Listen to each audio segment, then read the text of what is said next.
It's not all rainbows and butterflies. It's going to be challenging. As long as it's worth it to me, I'm in. I got this. Welcome to Inspiration Rising. My name is David Trotter, and I'm a business growth consultant. I'm passionate about helping business owners, just like you, rise above your biggest barriers to reach your greatest goals, all without the paralyzing overwhelm, feeling all alone, or wondering what the heck to do next. I'm a former pastor and a serial entrepreneur who's passionate about personal growth because that's what's helped me cultivate peace in my life and empowered me to love my amazing wife, Laura, of 26 years, and our 2 almost grown kids. So if you're all about business, personal growth, and peace in your life, you're in the right place. I'm super glad that you're here. Hello, friends, and welcome back to Inspiration Rising. It is Monday. Yes, it is. Well, you could be listening to this any day of the week, but this episode is releasing on Monday. And you know what I love about Mondays? Everything. I love Mondays. I love Mondays because I get to get up out of bed and tackle an awesome to-do list that is connected to my goals, the things that I am seeking to accomplish in my life. And all of my goals, I will be honest, are about you. It's about how can I help you stand out and save time as you grow your business, particularly on social media and through all the content that you create for your business and for your website. I get excited. I get up and I'm like, yes, let's do this. Let's interview some people on podcasts. Let's go on podcasts. Let's write some content. Let's make some videos. Let's follow up with coaching clients. Let's make sure that all the new resources in Rise Up Creatives are like fired up and ready to go for the new month. Yeah, Mondays are awesome. If you're not loving your Mondays, you got to think about your life. Like what's going on that you don't like about Mondays? Because Mondays, they're not your enemy. No, they're not your enemy. They're your friend. You can be friends with Mondays. Mondays are like my best friend. Yeah, get up and get going. Seriously though, if you do not enjoy Mondays and what you're doing in your life, come on now. You have one life and you have the opportunity to shift gears, change paths, change up direction. My wife and I were just walking this morning along the boardwalk in Newport Beach and just enjoying the overcast. The sun's not shining in our eyes like it oftentimes does. I love the sun, but I love the overcast. And I just said to her, I go, you know what's amazing about life is we just get to play here and we get to do amazing things and we get to change direction. If you don't like what you're doing in life, you can change directions. Yes, there is a cost to changing directions. You'll have to feel uncomfortable. Maybe there's a financial shift.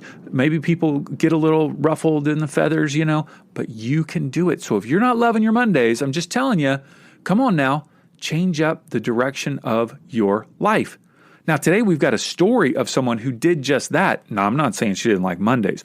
But what she did was she built a personal empire during nap times. Yes, not when she was napping, when her kids were napping. Her name is Nikki Elledge Brown, and she launched a course called A Course About Copy. That's literally the name of the course, A Course About Copy, to help thousands of entrepreneurs communicate with clarity and confidence. And she built a multi-six-figure business in under 18 months. Now, I'm not going to lie to you. That's highly unusual. We like to tell unusual stories, but I don't want you to listen to that and go, I'm like past 18 months in my business. I must suck. I'm like horrible. No, you're not. You are on the right path. You're right where you need to be. You're taking one step at a time. But we can learn from people who are a little bit ahead of us, aka Nikki Elledge Brown. Now, she's an amazing woman. She's a proud military spouse. She's a mom. She's a former park ranger. Yes, she is. And we get into that. That's super fun. So I know you're going to love this conversation with Nikki. So let's go ahead and jump in. Nikki, thanks so much for taking some time to hang with me today. I appreciate it. Thanks for having me. Well, I want to hear your story. And I know you've told your story a million times, but many of our listeners have not heard it. And it's an amazing story. So would you mind kind of taking us back to when you were park ranger? Is this what I've... Yes. I'm like, which way are we facing? I have my flag and my little badge name tag up here in this part of my office. Yeah. So, how did you become a park ranger, first of all? Interesting story. So my husband Jeremy's in the Navy and he's in the reserves now, but he was active duty at the time when we got married. So a couple years into, we were stationed in Hawaii when we got married. So we moved over the rainbow. Now we're back in Houston, but we lived in Hawaii for about a decade. And so I had a more traditional job in downtown Honolulu for my first year there. And then once I left that job, I actually visited the Pearl Harbor Visitor Center with my sister and brother-in-law and niece and nephew when they came in town to visit. And I was like, this would be such a cool place to volunteer. So I actually just started by volunteering because my previous job had been like inside sales. I didn't get much human contact. I was missing that. Plus, it was outside and beautiful. I later wrote about it like we lived in a screensaver just because the view at Pearl Harbor is just stunning every day and the rainbows and all of that. So I decided to start volunteering there because I befriended a number of Pearl Harbor survivors, actually, and they would volunteer there on Monday, Wednesday, and Friday mornings. And so I started volunteering, and eventually that led into what I call the dream job that I never dreamt of having. So it wasn't like Yosemite Grand Canyon-y park ranging. It was the historic Pearl Harbor and the USS Arizona Memorial, USS Oklahoma, USS Utah Memorial, and all of that. And I loved it. So I kept that up until a few months into starting my business. They were super flexible with me once I had my first, and I was able to work part-time from home, even through with the Park Service. So that was amazing. And then eventually I let it go and just let it be for fun. And I still do. Actually, I just recorded a descriptive audio for an exhibit that's over there at the museum right now. So fun that you're still able to be in contact with that. That's great. Yeah. Yeah. Now, you said when you had your first, I'm assuming you meant when you had your first child. Kiddo. Yes. Yes. I have three now. I've collected three in the last 10 years. My oldest is 9, and then second is 5, and then baby girl will be 6 months tomorrow at the time we're recording this. Very fun. Very fun. Yeah. So, what led you to want to start a business on your own? Why didn't you just keep this dream job of, it being in this beautiful environment and connecting with people? What was it inside of you that wanted something different? I wasn't actually planning to start a business. So towards the end of 2012, my husband, like I mentioned, he's in the Navy, and he was about to be moving across the country for 9 months to do some training in Connecticut. And so I was like, I'm going to be over here, with our toddler. I was working 2 part-time jobs. So I had the Park Service gig, and then I was also facilitating courses for University of Phoenix online. So my background is I have a bachelor's and master's degree in communication studies. So I love to teach. And that's part of what I loved about the park ranging gig, was that I was really just translating history and making it relevant, like telling their stories and making those connections from past, present, and future. And so I decided at the beginning of 2013 to let my word of the year be faith. And when I started journaling and doodling, I started to notice a string of what I call divine breadcrumbs, where it was like, okay, not everybody has a couple of degrees in communication studies. And not everybody is the nerd who would raise their hand to go first for the public speaking day. Not everybody does get that kind of feedback when they write a post of friends and family saying, you got to write a book, this is really something, you have a special gift for this or whatever. Or like, for example, at the Park Ranger gig, even before I was full-time, they asked if I would record the intro that 2 million people, visitors see every year. So it's like little things that I think we all have. If you look back, retrospect, the Steve Jobs quote about connecting the dots, looking backward or whatever, that's what I call divine breadcrumbs. And so I was like, okay, I think I have something related to communication, connecting, and storytelling, and it's time to share it in a bigger way. It literally felt like a knock on the head, and it wasn't an option. It was an inevitability. Like, you can pretend that you didn't just feel this tug to actually do something a little out of your comfort zone, but it's not going to go away. So that's when I dove into the world of online business that I didn't even realize existed. On my other jobs, I called it paychecks of the heart, because there's no way we could have survived on just my paychecks, especially in Hawaii. They were not going to support us or support our family or whatever, but we would save everything that I made. So it felt in a way like monopoly money. Now I realize it was very real. It very much counted. It has gotten us through a number of, questionable patches over the last few years. But anyway, I decided to share my gift. I didn't know if that'd be a different blog or a book or a business. Now I know it's all of those things. And then I was like, okay, joined an online course, found a group of online entrepreneurs, and I could quickly see that this was something people needed help with. Because they were feeling super awkward or salesy, or like they were writing in somebody else's voice. So I started 8 years ago, actually, this week, probably. And I offered some free sessions, and in exchange for feedback and letting people telling me, okay, here's the list of all the things I can help with. And it was very clear that people wanted help when it came to communication with written stuff, and then specifically writing about themselves, about pages and that kind of thing. So I could see the pattern instantly. And then I put out a paid offer and things just snowballed it. It was a very weird, unusual story and start, but it was what it was. And things got real intense real fast. I ended up working with 100 people in my first summer. So I imagined I would make $21,000 maybe in my first year. That was about my salary almost for the part-time gigs I was doing. And I ended up making that by the end of the second month in business.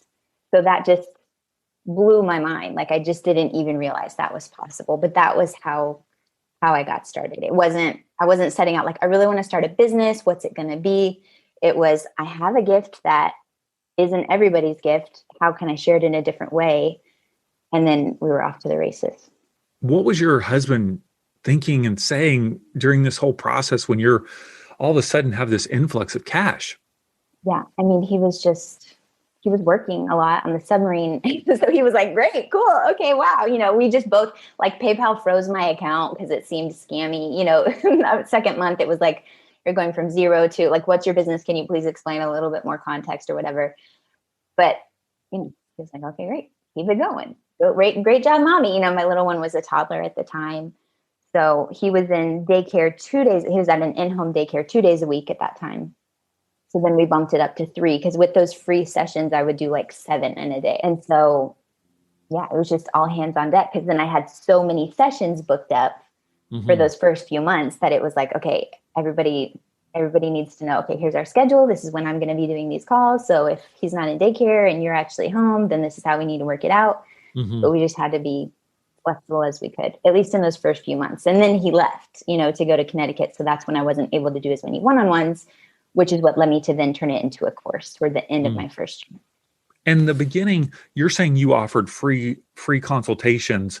Were they kind of like sales calls, or more you were helping them actually on the phone, or you were doing work for free just to get experience? Yeah, that was it. I just needed to build my confidence cooties. Like, I knew that people would pay for what I was teaching in the college level, but I didn't know if actual business owners would pay for what I had to offer. So I had a survey that was like, what is your biggest challenge? Lots of people do this. What's your biggest challenge with this? If you could wave a magic wand, what would your ideal solution be? Blah, blah, blah. And so I said I was going to do 10 free sessions. And then I ended up getting 30 something. And I said, if I don't choose you for a free session, I'd be happy to answer one of your questions on my Facebook page or something like that. So I had 30 something people fill out that initial survey. And I ended up going ahead and doing 24 free sessions, and I got feedback and testimonials, and I just laid it out very clear. I mean, I still actually use some of the copy from 8 years ago for the free sessions to help my clients now know what to expect before, during, and after. So it was just super clear on how the process would go. So I took it seriously, and they took it seriously, even though I didn't have a website. Nobody knew me from Adam, and they all showed up. It was 100% show up rate for these free sessions. And like I said, instantly, actually, literally the first call from Deb, hey, Deb, if you're listening, she was like, great, how can I pay you? And I was like, great question. I don't know how that works yet. Like, I hadn't figured out PayPal or how to make a link or whatever, which is ultimately what I did the next couple of weeks. I would send like an invoice via PayPal or something. This episode is brought to you by Rise Up Creatives. As a business owner, are you overwhelmed by what to post on social media? Rise Up Creatives helps you create beautiful, engaging social media in just 5 minutes a day. Every month, we provide you with 31 customizable captions and accompanying lifestyle images, plus hundreds of social media templates in our drag and drop graphic design studio.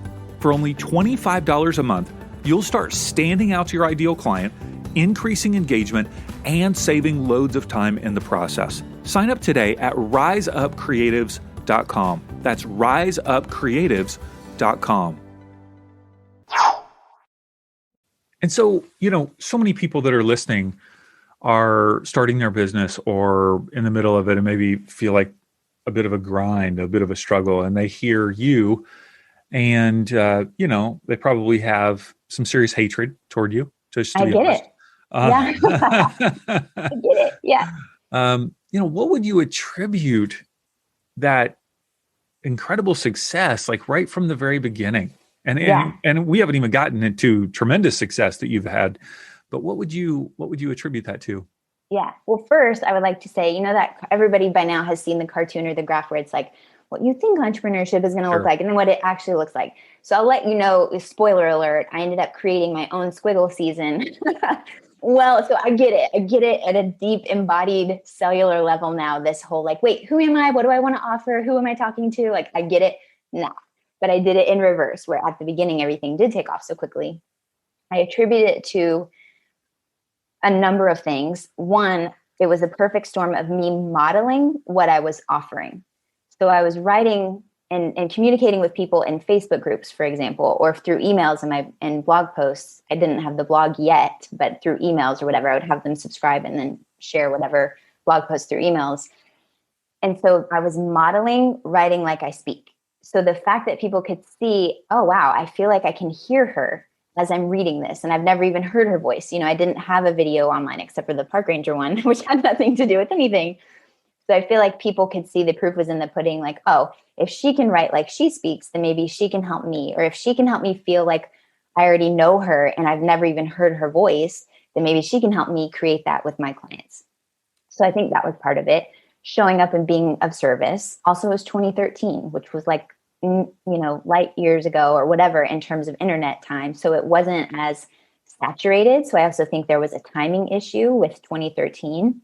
But then again, there were lots of people starting businesses in 2013 who didn't have this particular wild experience. So I was also sharing about the journey as I was going.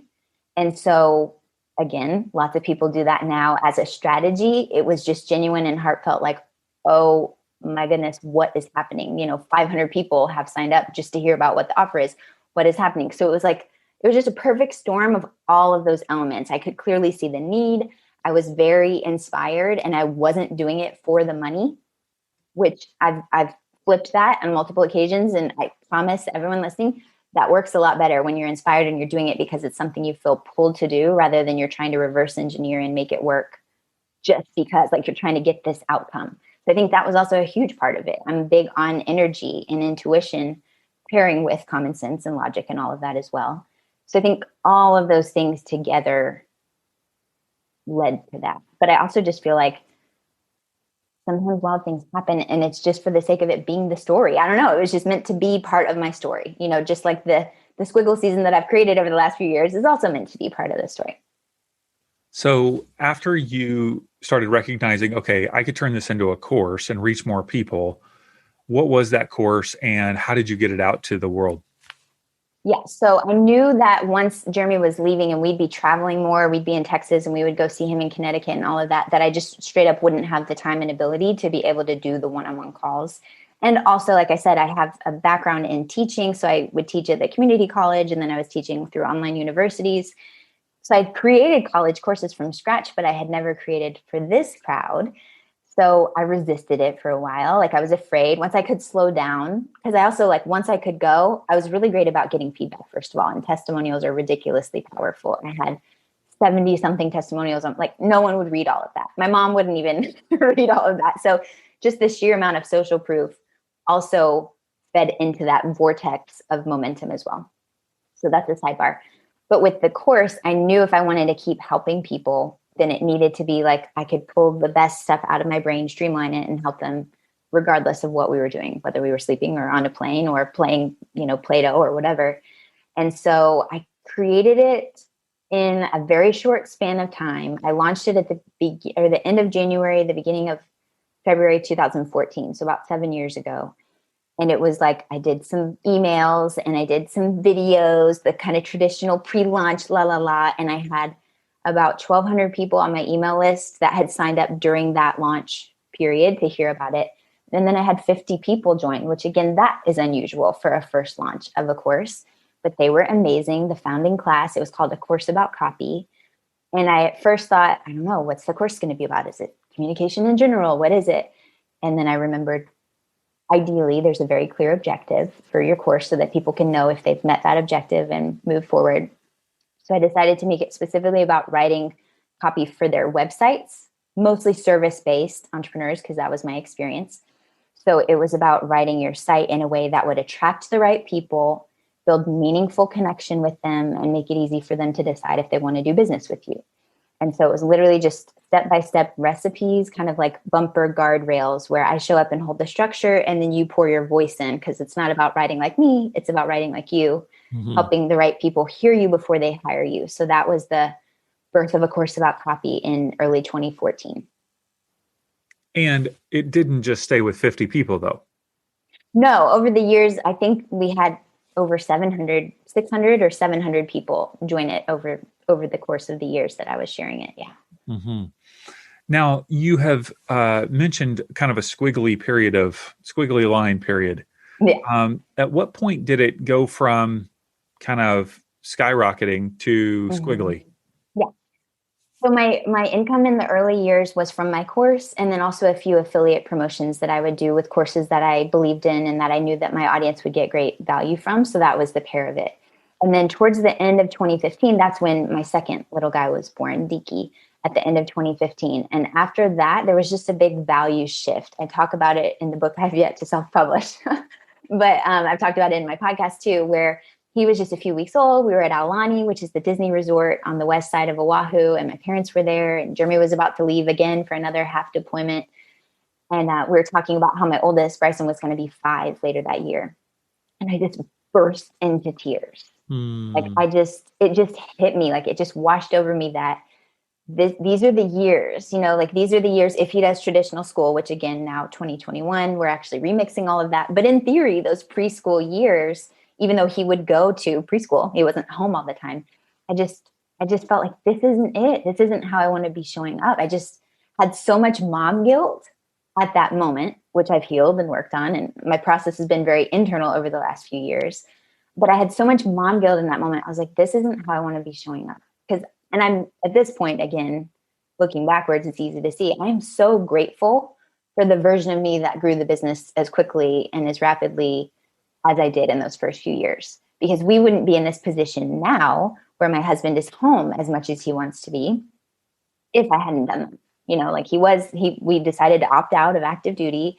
And instead of going on another deployment, we bought a house and moved back to Texas to be near my sisters and my parents and whatever. So we wouldn't have done that if I hadn't, but at the time I couldn't see it. I just knew this isn't it. I don't want to have my head in my laptop all the time. I want to be more present. At least Bryson had 18 months before I started my business. Diki was practically born on a live webinar, so that was the beginning of the shift for me. So it was self-created, because I was like, this isn't it. It's not that I didn't believe in what I was sharing anymore, but I just wanted to figure out how to show up in my home and in my family in a different way. And that's when I actually was inspired to start the Naptime Empires podcast, and just to have these conversations, refreshingly honest conversations on the realities of parenthood and entrepreneurship, because not that many people at the time were talking about it, this dynamic between the two. And of course, now that we're in a pandemic, lots of people understand the tension between having little ones running around while you're trying to record a podcast, for example. So that was the beginning of the shift, where I was like, hang on, how do I want to show up at home, and how do I want to show up online? Do I even want to show up online? So I kind of went into a hibernation phase, and I'm still exploring them, Mm-hmm. When you have that shift, it seems like there's a pretty big possibility that your income shifts as well. Yeah. And like, how have you navigated that, and how would you encourage others to navigate that? Most people, frankly, they're listening to our podcast, would love to have that problem of going, I've got too much work. Most people are trying to generate more and more business, but how did you navigate that? And just in terms of you can choose to back off, but also if you back off, that can impact ego in some way. Mm-hmm. Yes. And also impact finances. 100%. So great question. Thanks for asking. So let's acknowledge my husband had a job, a stable, secure military job. So my income truly was bonus forever. It was bonus at the time. It was additional. Like I mentioned, I don't know if we were recording when I was talking about, but we saved everything that I made, so, I mean, not everything, because I would invest some money back into the business, but in terms of my salary, like we were living off of less than his salary, even as an enlisted person in the military in Hawaii. So we were very frugal and very intentional about living well beneath our means to be able to fund our savings. So that's a huge part that a lot of people, even with similar incomes at the time, just weren't doing. So that's a personal choice, and everybody has their own situations and circumstances, of course, and there's no judgment of better or worse, but it's really important to acknowledge that we made choices to save, to live within our means, well below our means, so that we could have the flexibility if and when it came to the situation. And why did you do that? I mean, that's so unusual. Like, Yeah. was that something informed by Dave Ramsey? Like We did read some Dave Ramsey back in the day. Yeah. Like we read the books, like when we first got married in 2008. Cause again, he was enlisted, not like an officer. He's enlisted in the military. I'm making $14 an hour or whatever. We're living in Hawaii. But yeah, I was just, my dad, I guess, is like one of my first financial role models. And he always was talking about the value of saving or putting away for retirement. So that's a privilege in itself that we would have, that I was exposed to those conversations. So that when we got married, it was like, okay, the whole live like no one else so you can live like no one else thing really resonated with us. And it was like, okay, let's do this. Let's be smart about saving. Let's start putting away for retirement every year, and contributing to the Roth IRAs and maxing those out and whatever.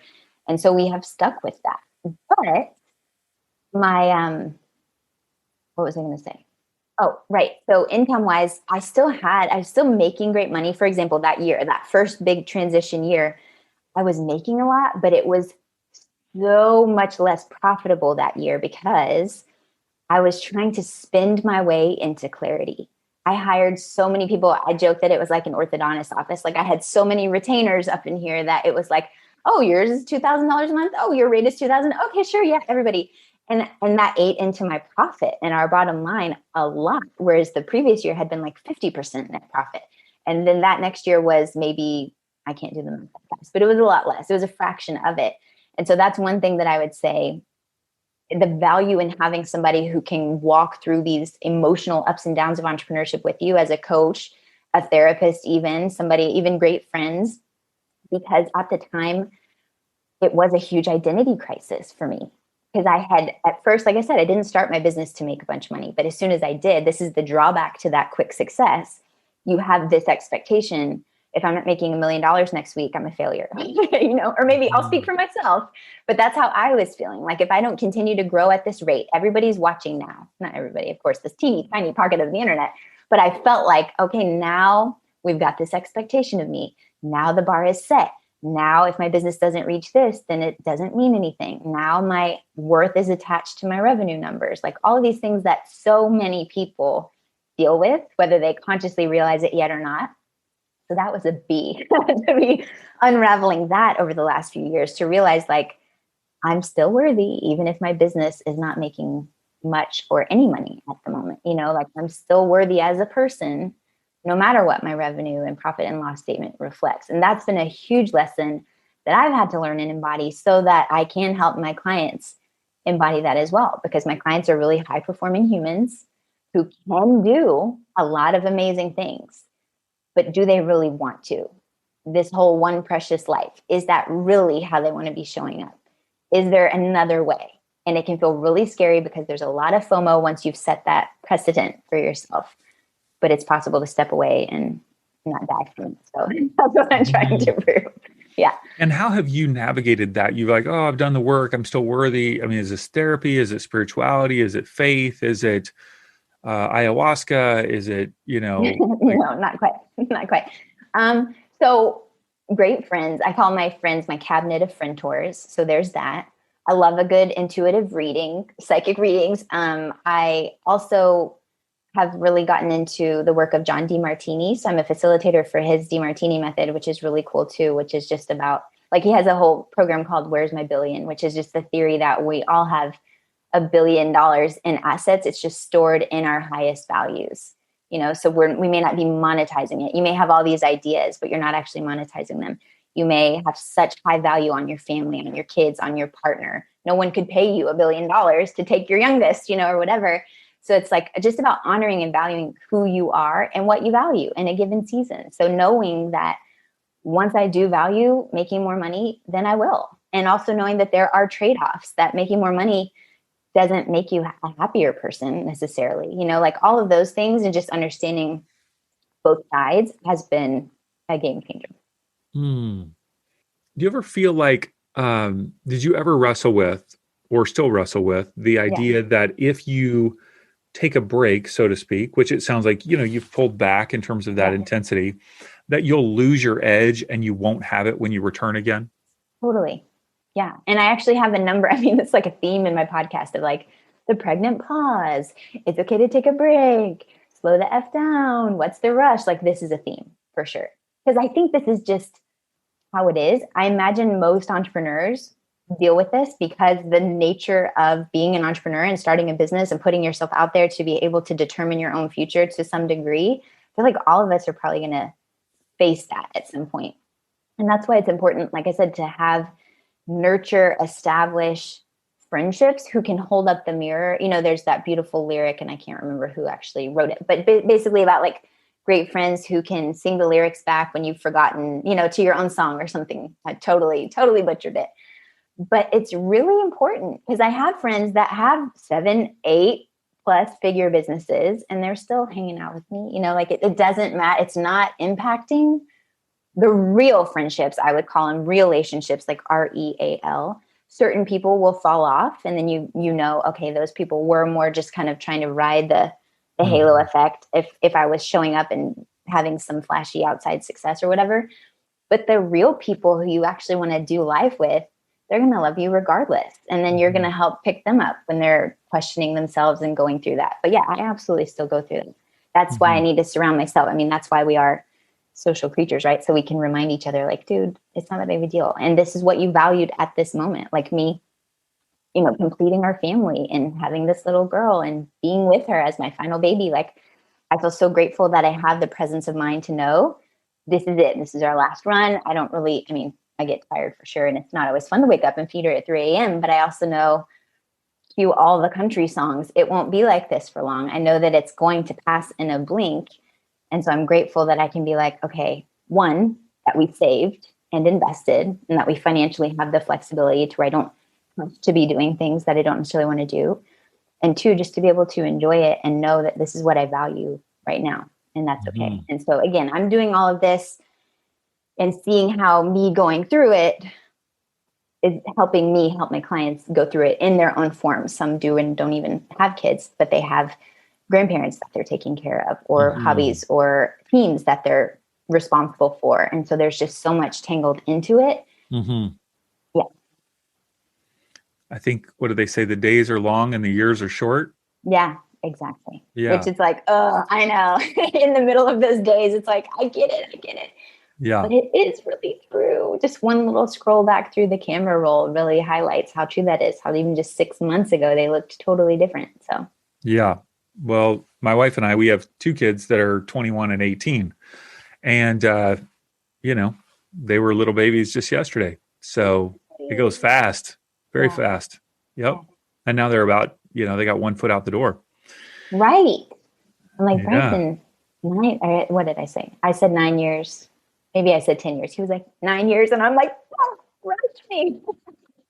Oh, rush me. But again, that's the goal. And it's different for every family. It's different for every circumstance. There's not a better or worse or anything, but it's just about owning who you are and what you value in a given season and doing whatever you can with whatever you've got to create your life accordingly. So Naptime Empire sounds like that's kind of your foot in the, I don't know, not in the door, but like you're still connecting with people over these issues. While maybe other parts of your business are on pause. Yeah. What is it about Naptime Empires that draws you? Like, why do you keep doing that when you don't have to?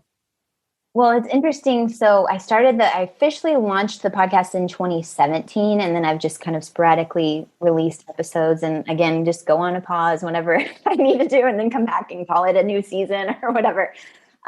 And so I just love having the conversations. Honestly, all the guests that I've had on my podcast are friends of mine that I actually know, and that's just fun to be able to showcase different stories. Because again, mine is just one.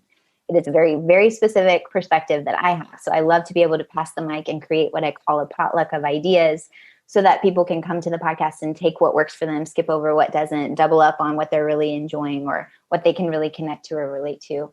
So, and then whenever I've done solo episodes, that's just to anchor in a lesson that I knew I needed to hear again. Like I'll listen to my own podcast because to me, it's something where it's like note to self. Like if I'm in the woods with my backpack and my machete or something and I'm recording, it's like, okay, don't forget this. And then I'll go back. Like there's one that's called Get in the Game or Get Back in the Game or something. And it's like, I really needed to hear that if I haven't recorded, for example, in a while. It's like, okay, it's not that big of a deal. This is how good it feels to be on the other side of resistance and that kind of thing. So I've started actually a year ago in quarantine. I wrote a monstrous first draft of the Naptime Empire's book. It's like 94,000 words in 12 days. It was a very intense, just shut them all out. I was pregnant, but Jeremy was home and the boys were home. Everybody was pretty much home for pandemic time. And then I've kind of just been styling it, restyling it, unpacking it, repacking it. I think it will be my first book. I'm just going to self-publish it.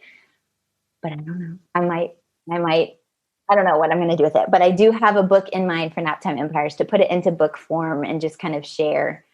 Here's what I would love to be able to just be on speed dial. Again, just like with the course, it was nice to have it all in one spot so I could just point people here. So for the people who are just in the weeds, already got the business, already got the kids, hiding in the bathroom, like, oh, can I even do this? What was I thinking? Ideally, the book, just like the podcast, will be something that they can pop into their earbuds or scroll through and be like, okay, yes, it's not all rainbows and butterflies. It's going to be challenging. As long as it's worth it to me, I'm in. I got this. Okay, let's get back out there. Have you heard about the new Clubhouse social media app? I know, one more app to deal with, but this one is very different. I think it could really help you grow your business. Now, to help you understand the basics of the app and how to leverage it for your business, I've created a free video called Clubhouse 101, and you can watch it at insporising.com/Clubhouse101. I'll show you all the screenshots from the app, how to use it, and the 5 ways that I believe are the secret to growing your business in 2021. Check it out. It's absolutely free at insporising.com/Clubhouse101. One thing I want to go back to is you talked about these friendships, the real relationships. Yeah. And, I know for so many type A entrepreneurs, those relationships actually suffer during the sprint to build. Yeah. And yet you had them along the way at some, how were you intentional about that? Or I'm going to crash and burn, not that you crash and burn, but I'm going to take a squiggly line detour here at some point. I'm going to need some relationships. I'm going to have these in my back pocket. Or was it just natural for you? You're just a naturally friendly, loving person that people were attracted to. I mean, that's annoying to phrase it that way, I'm sure, to hear, but yes. But it was more that I wasn't planning on strategically like, I'm going to need these people when it hits. But I love friends. I love people, and having like a group of, not even necessarily group, lots of them are like onesie twosies, like little couplings, and they all kind of know each other because we're on the space. But I talk about this in the book that is, again, not yet published, a whole chapter on relationships and friend tours. That's just mean. It's just mean to keep, I talk about this in my book. You can't have it, but I talk about it there. Yeah, right. I know. Well, I'm hoping that y'all will listen and then like DM me and send me emails like, Nikki, come on, get on it. I could use the peer pressure. So you're welcome to do that, to email me and say, please write the book so we can just read it and you can stop talking about it like in hypothetical terms. But multiple paths that my friends and I found each other. And it all comes back to, just like with clients, putting yourself out there and turning your light on. So if I was out there doing my thing, like, yes, there's lots of business, like a lot of my friends are doing amazing things in the world, and you can kind of see each other. Like, I see you like across the internet, like, oh, that's cool. I like what she's doing. We're speaking to the same crowd. And either we would be on each other's podcasts, or for some, I met them because I would sign up for their course because I wanted to support them, but also get to know them that way. Or interviews. Some would actually just reach out, or we were in a mutual Facebook group, and then mutual connections and that kind of thing. So sometimes I would be proposing friendship and risking rejection. Sometimes they would be proposing friendship and risking rejection. But the key is we're all, I mean, everybody has stuff going on, whether you're a business owner or not. You have a full life. Chances are you're not just like sitting around looking for something to do today, whether you have kids or a business or both or not. And so the key is to not be so needy and Mm-hmm. just be the friend that you wish to see in your inbox, which is somebody who's going to celebrate the ups with you and also be willing to hop on a call if you're having a really terrible day, or a Voxer. Like, we love Voxer for asynchronous phone conversations. So that's the key, I think, is that it feels like we're both opting in, and we're both choosing in. And it's not like, I need you and I'm mad at you if you have other friends, or I'm mad if you don't have time. Like, I will let my friends, I will contact them by air, land, and sea. If it's an emergency, I will let them know, like, no, I really need you right now. But for the most part, it's just, hey, checking in, or hey, how are you doing? Or hey, here's a picture of Noe. Yay, she laughed today, or whatever. And so that's the kind of friendship that just feels nourishing. And that's Mm-hmm. what makes it real, because it's not like pressure. I feel lucky to have the friends that I have. Like, we'll be pre-pandemic days, a group of my girls and I, four of us, would actually travel and meet and hang out in real life, because two of them had such busy schedules that it was like their only time to like sit down, and just be present with us. Mm-hmm. And it was priceless. I'm so glad we did all that traveling while we could. But it just means everything to have that diverse cabinet of people that you can lean on for whatever it may be. You mentioned proposing friendship and risking rejection. Like, what Yeah. did that look like to propose friendship? Was it? It's not like you were going, "Hey, can we be friends?" But like, I don't know, Yeah. maybe you did. Like, what did that Yeah. look like for you? Yeah. So one of my best friends, for example, back in the day, in the early months of business, she reached out to me via DM and was like, "Hey, Nikki, I love, I've seen you in this group. I love what you're doing. I would love to catch up and connect." And lots of people do that, but I wouldn't say yes to everybody, because again, we only all have so much time, and I don't think it makes you a jerk. Like, we don't owe people our time. But when you show up online, again, this is the same with clients, and you have a digital footprint, and people can kind of research you and Google stalk you a little bit to get to know, do we have a lot in common? Do I think this would be mutually beneficial? Is this worth me dedicating a precious 30 minutes of daycare time to actually have a conversation with this person? Because at the time, especially in those first few months, it was like, if I have time, I need to be serving the clients or writing the email or doing whatever. It wasn't like, let's meet up for virtual coffee. I don't Right. necessarily love that. But the friends that would reach out, they had this presence, and I could see, oh, this would be great. I think we could cheer each other on. We could inspire each other with ideas, blah, blah, blah. So that's one example through the DMs. And then another example with my buddy, Carrie Green. I had done a written interview that was in her digital magazine. And then we had done a couple of video interviews for her website. And it was literally like, I was watching, she had a TED talk or a TEDx talk online. And I was like, and I realized we were the same age. And I literally sent her an email. I was like, okay, next level. I really think we could be friends, so do you want to have a chat that's not on the record? Like, that's not YouTube. And she's one of my very best friends. We had our daughters within a month of each other back in 2020. And we've gotten to connect at least once or twice in real life. So that's what that friend proposal can look like. And again, it's about reaching out without expectation and trying as much as we're human. So of course, sometimes we're going to be like, awkward. Oh my gosh, I feel so embarrassed or whatever. You have to be willing to risk it. And it's worth the risk, right? Like, the potential payoff of actually having a friend that you can walk through this life with, to me at least, is well worth being like getting no response. It's totally Mhm. fine if she said, so don't reach out if you're going to like have an emotional hook in that person to where you're going to be like resentful if they don't reply or Right. if it Right. doesn't happen. You just have to trust, kind of like with sales and with clients. Again, you want a win-win. You genuinely want what's best for everybody. You're not just trying to get every sale you can get that may not even be a great fit, because you want them to be really happy with their purchase and all of that. So I think it's the same with friendship. Mhm. So I really appreciate you sharing that. It's I asked for, what is it, selfish reasons, because I was actually a pastor for over 10 years, left that 13 years ago, and I swore off employees Mm, and like collaborations, or mhm. like working with other people like that, because I was so burned out, and I just Yeah, was like, I'm going to do everything myself. I just don't yeah, want to have to deal with any of this stuff. yeah. And recently, in the launch of a particular product that I've launched a couple of months ago, I've had to have employees, quite a few, Hmm. and I need collaborations Yeah. because I can't do it on my own. And for the last 2 years, I have served a primarily female audience. My podcast is all about female entrepreneurs and leaders. I primarily coach and consult with female entrepreneurs and leaders. And so then, like my best friend outside of my wife is a woman, and she's an incredible, and it's totally appropriate, relationship. My wife knows her very well. And she is a coach consultant in the realm of health and wellness and Hashimoto's and all this stuff. So my natural friendships that I would kind of seek after would be more women in this space. Yeah. But that's weird. You know what I mean? And so it's not weird for me, but it can come off weird if you don't know me.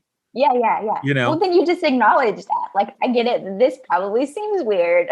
And then they can listen to your podcast and they can see your videos and they can see you talking about your wife and all of that. And then they get to make that assessment, Right. Right. Yeah. And I just recently, it's so weird. Like, out of the last couple of months, I reached out to someone about being a brand ambassador for this new resource that I've launched. And she didn't respond, which is not unusual. You know what I mean? You know how it is. Just some people respond. And then I followed up with her. And then she offered to help me. Like, she just offered to help in some way. And I thought, well, this is weird. And we've really developed a friendship in the process. And it's just been really beautiful. And but it's also given me some new life and courage to go, I really enjoy this. I really, want to put myself out there more, but in, non-creepy ways. And I think having people on my podcast, that's an easy way to. Way. I mean, again, I've known most of my guests, but podcasts are a great way to get to know somebody. Or me on their podcast. I mean, when you spend 45 minutes with someone, just listening to them and talking to them, it's really a connecting, fun, experience. Sure. And then also just celebrating, like you said, celebrating their wins or things that they're doing, or, sharing what they're doing so that my audience can, learn from them. So I think that is so important, that to have those friendships, because we will go through challenging times. I mean, we will. It's life. Yeah. When I hit rock bottom in my life like 13 years ago, it was bad. And I had 3 male friends who are still my friends, and a therapist that saved my life, going through that. And a couple of them had been in my life, and one showed up serendipitously. But I really appreciate that. It's very powerful for you to share that. Well, thanks for following that thread, because I think it's more important than ever, especially when we've been even more isolated than ever, which we already can be, especially if we're business owners and we lean to be online business owners and all of that. Like, it's actually really interesting to think about the synchronous opposites that my husband and I were experiencing, where he's like in a steel tube in the ocean with 140 people with no internet connection, like below sea level. And then I have my head in the cloud, virtually speaking, and I'm connected to all of these people all over the world. But he's traveling the world in the submarine, and then I'm on the little island in the middle of the Pacific. We just had such different experiences. Wow. That's another reason for the squiggle season, because I had spent less time without my husband than with for years. So we had a whole adjustment to be like, who are you? Nice to meet you. What is it that you're looking to do? What am I doing? How do we do this together? How do we actually live together in the same house, like all up in each other's spaces? Again, what lots of people are experiencing through the pandemic.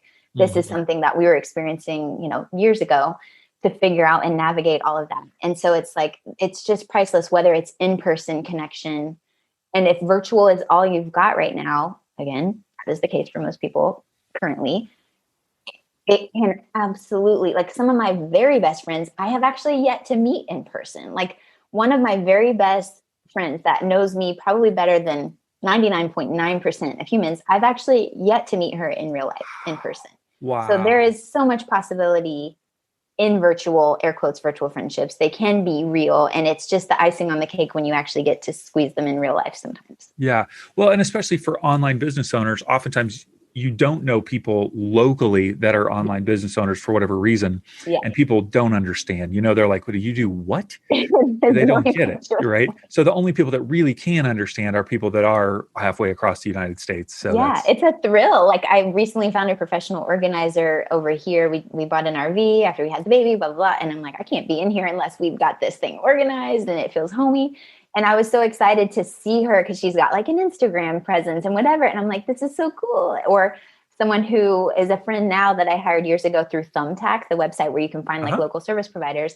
And so I, talk her ear off, and she gets books from my library of, like, I'm like, oh, you could do this for online virtual sessions. Like, it was great that she could do virtual and all of that. So it is fun when worlds collide locally.